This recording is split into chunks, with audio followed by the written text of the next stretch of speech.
Today we stand on the precipice of history with a solemn task, creating conditions to end the bloodiest war on the European continent since the successive cataclysms that spurred the creation of this council.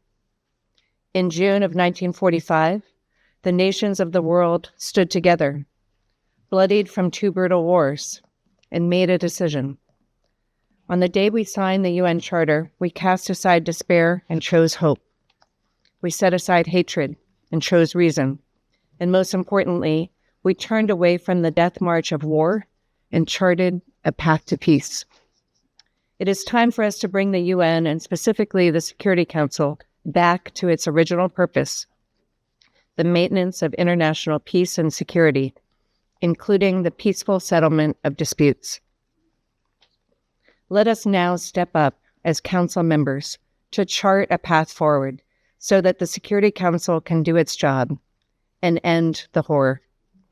Generations of Ukrainians and Russians have died, husbands who will never return home to their wives, children will never find the arms of their mothers, parents who will never again see their sons and daughters.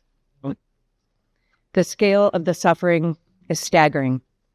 The war has also brought the world closer to a nuclear confrontation, once again raising the specter of fire, ash, and total destruction. Thus, it is our responsibility as UN Security Council members to help end the agony and pull ourselves back from the brink.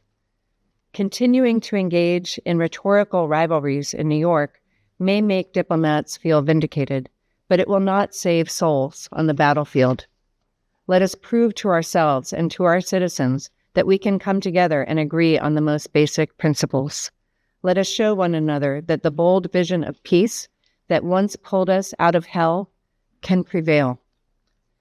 Our draft resolution is elegant in its simplicity, a symbolic, simple first step toward peace. The three brief paragraphs echo the spirit of the UN Charter and must, as in 1945, affirm that this war is awful, that the UN can help end it, and that peace is possible. We hear our European colleagues when they say they want a durable peace, but not at any cost. Mr. President, to them I would say, rest assured that we too seek this durable peace, and we would remind these colleagues that this resolution is not a peace deal, and it imposes no costs.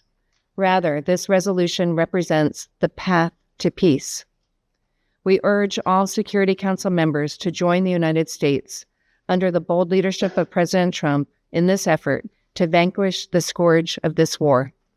We urge all Council members to join us on this path to peace. As a final note, the United States has called this meeting, which has already, with U.S. assent, been rescheduled once. I thank you, Mr. President.